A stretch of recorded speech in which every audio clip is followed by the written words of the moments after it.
Welcome back. All right, so we're going to review the first two games that were played today in the National Hockey League. Later on tonight, I will be doing the 10-game review. That, of course, will be the modified, far fewer notes version than the version that you're about to witness now for these two games that were played today. So, we will go ahead and start things off. Columbus and Detroit. It was Greaves versus Talbot. Early press by the Wings. Finney gets denied. Columbus clears the rebound. Christensen has a shot that's held as the Jackets get some pressure. Very evenly played, back and forth game at this point. The Wings press at 3.5 minutes. They led in the shots at that point 3-2. So again, very evenly played to that stage. Good pace, not a lot of whistles either, as the other game did neither, but that's an Islanders game, so you know there's not a lot of whistles in that. Things get pushy and a hold by Greaves. Columbus presses at 9 minutes. The Wings block the path to the net. Shots are 9-3 for Detroit with 9.5 minutes left. Columbus draws a power play. That becomes 1 minute and 39 seconds of 5-on-3. That's too much. It's just too much. It was a delayed game call that made it a 5-on-3, so it's not like anybody could have argued against that call. And it is a wrister from the left circle top shelf, 5-on-3, that puts Columbus on the board. In this case, it's Fantilli, Werenski, and Monahan with the assists at 13-18. So Fantilli definitely heating up from a goal-scoring perspective. It's 1-0 Columbus. Cylinders denied. They cycle. Puck's cleared out. This is, of course, during the 5-on-4 that followed. Then we get 1 second of 4-on-4 play.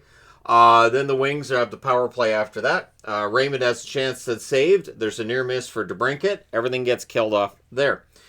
Columbus presses with 2 minutes left. And then this I thought was funny. The referee on the open mic saying, "Go to the box, please," to Patrick Kane, as he was awarding a penalty to Patrick Kane as well as one of the Blue Jackets to get 2 minutes of 4-on-4. So that's what I like the please. Go to the box, please. But yeah, it's 1-0 Columbus after the first. Second period, an early Sider screenshot gets held, and then at 36 seconds, a puck that bounces off the linesman lands on the ice right in front of Raymond. Raymond buries it, so at 36 seconds, the game is tied. So a little bit of puck luck for the Wings, but then at 54 seconds, Wood scores from Matejchuk and Severson. It's a point shot that's tipped in. There's a goalie interference challenge. It counts. Now, did the glove get contacted of Cam Talbot? Yes. Was it contacted outside the blue paint? Yes. So my feeling on this was two. One, the glove of Talbot was contacted outside the crease by a player that is allowed to have that part of the ice. And two, I think they felt that he had recovered enough that he could attempt to make the save on the shot. That would be my guess personally. Refer back to the video I just did on a little bit more explanation, be nice. But either way, it counts. So it's a power play for Columbus. And so Detroit kills that off. So we have a 2-1 lead, though, for Columbus at that point. Blue Jackets then press at 4.5 minutes. The fans call one. The referee does not. I was waiting for the ref. You suck, champ. They just didn't do it. Shots are 3-2 Columbus at 5.5 minutes. Marchenko gets denied. It's really all Columbus at this point in the game.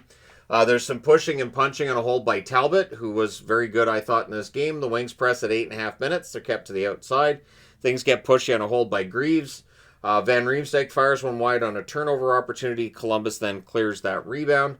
Berggren has a wrister that's kicked aside. Christensen has a net drive that's held. Johansson then has a screenshot that's kicked aside.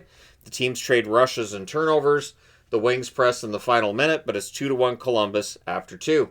Third period, Sider has a rush chance that's blocked out. 3 minutes in, Columbus has the only shot on net. Wings press at 4 minutes. Columbus gets some pressure 5 minutes into the period. Larkin couldn't bury a rebound off of a Detroit rush. The Wings press at 8 minutes. We get 2 minutes of 4-on-4. And very early in that 4-on-4, Columbus gets on the board. At 8:38, Werenski with a chip shot from the doorstep. Provorov and Sillinger with the assists. Columbus widens their lead to 3-1. Werenski then has a slot shot that's kicked aside. Shots are 6-5 Detroit at the half. And at 10:23, Sherratt wires one from the slot. He scores from Kane and Sider. So with Edvinsson out today, Sherratt got moved up a little bit. He looked all right. Wings draw a power play. That leads to a shorthanded breakaway by Monahan, who gets denied. And then at 13:25, just as the power plays come to an end, Moritz Sider fires one in. Finney and Danielson with the assists. So that ties the game at 3. Columbus presses to respond. DeBrincat has a sharp angle shot that's held. We end up going overtime because that's what happens. Larkin has a fast break chance that's saved, and then at 1:50, DeBrincat goes short side on a net drive for the winner. It is a 4-3 overtime win for the Wings. That is the first time I've used that logo on the board. Shots on net, 11 apiece in the first, 12-9 Columbus in the second, 11-9 Detroit in the third. Detroit outshoots them 2-1 in the overtime, including the shot that matters. Final shots, both teams had 33. Power plays, Columbus 1 for 3, Detroit 0 for 2. The hits, 16-12 Columbus. Greaves saves 29 out of 33. Talbot, 30 saves on 33 shots. All right, and the other game to discuss, St. Louis and the Islanders. So it's Binnington versus Sorokin. The Blues, 2-1-4 in their last 7 games. This is the thing with that point system. I talked about that in the video earlier. They've only won 2 of their last 7, but they've only lost 1 in regulation out of their last 7. So, right? Anyways, very early in, 42 seconds in, Braden Shen on a 2-on-1 rush on what's the first shot for the Blues. He scores. Cross-ice pass and in, Buchnevich and Dvorsky with the assists. That is Dalibor Dvorsky's first ever National Hockey League helper. The Blues press at 2 minutes. The Islanders block. Snuggerud has a sharp angle chance that misses high. 6.5 minutes in, the shots are 2-0 in favor of the St. Louis Blues. A net feed to Neighbors gets blocked. Blues press with 8 minutes left. Ritchie has a turnover chance that's held. Tucker prevented a goal there. Then after that, the Islanders blocking the paths to net pretty well. The Blues had a lot of zone time. The shots don't tell you in this game, but the Blues had a lot of time in the Islanders zone.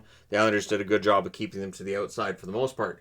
A net feed to Palmieri's blocked. The Islanders press with 4 minutes left. Pelech has a chance that's held. With 2.5 minutes left, the Blues draw a power play. Dvorsky's denied. The rebound's cleared.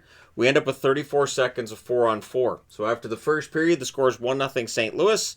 And the Islanders had 57 seconds left in a power play to start the second period. So the Blues finish the kill. They then clear the puck out after that power play is done. Lee has a rush chance that's blocked. The Blues press at 2.5 minutes. They're kept to the outside. Shots are 3-0 for the Islanders 3 minutes in. So that's the thing. The Blues would have zone time, couldn't get to the net, just not enough chances at the net. Islanders defense doing a very good job today. Shen has a net drive that's blocker to side. The Blues press at 8.5 minutes. Shen fires one wide. 30 minutes in, the Blues only had 8 shots on net. So that's where the Islanders are just really limiting those chances for the St. Louis Blues. Despite that zone time favoring the Blues, I felt to that point. Holloway then has a chance kicked aside as the Blues get some pressure. The Islanders press with 7 minutes left. Things get pushy on a hold by Binnington. Suter's denied on a 2-on-1 cross-ice pass, and then Kessel fires one wide shortly after that. Shots are 8-5 Islanders with 4.5 minutes left. Bjugstad's denied from the slot. Sorokin ends up holding on there. The Islanders press with 3 minutes left, and then at 17:49, Suter buries a rebound from the doorstep to give the Blues a 2-0 lead. The assist to Holloway and Kyrou. And then the Blues press for another, so they're up 2-0 after 2. Looking good going into the third period. Third period, Bjugstad has a rush chance that's saved. Not a lot of whistles. Very good flow throughout this game. They said during the third period there had only been 27 whistles. I think they said the average NHL game has 56 whistles in it, so about once a minute. But yeah, really, really good. Good flow, like they're renting the ice by the hour.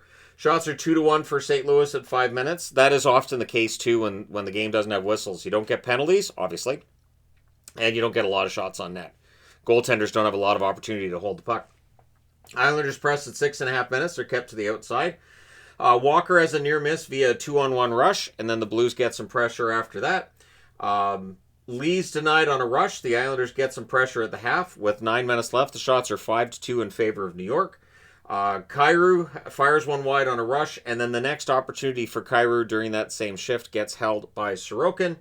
Things get pushy on a hold by Sorokin. Shabanov is then absolutely robbed by a toe save by Binnington. Absolutely fantastic. Best save of the day would be that one by Binnington right there. Goalie pull happens with 4 minutes left and down by 2. So the Islanders make it down by 1. Lee buries a rebound from the doorstep at 16:40. Palmieri and Barzal with the assists. The goalie pull happens again with 6-on-4 left. Or with 2:20 left. Sorry, not 6-on-4 left. That's just bad phrasing. What would that even mean? I don't know.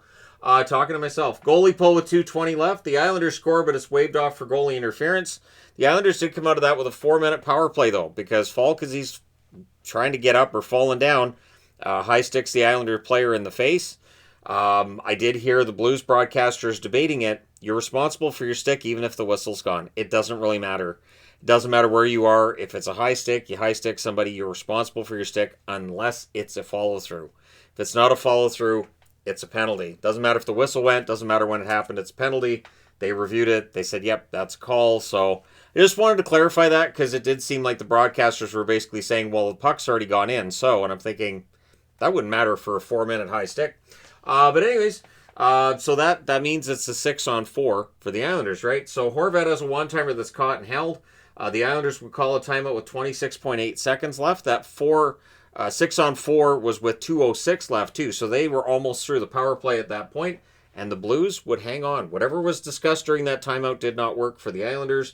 It's a 2-1 win for St. Louis. So the Islanders, coming off that 7-game road trip, they lose that first game at home. It happens. It happens. It's such a cliche now that a team comes off a long road trip. They lose that first game at home.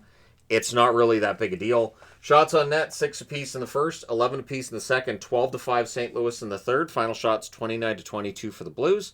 Power plays, St. Louis 0 for 1, the Islanders 0 for 2.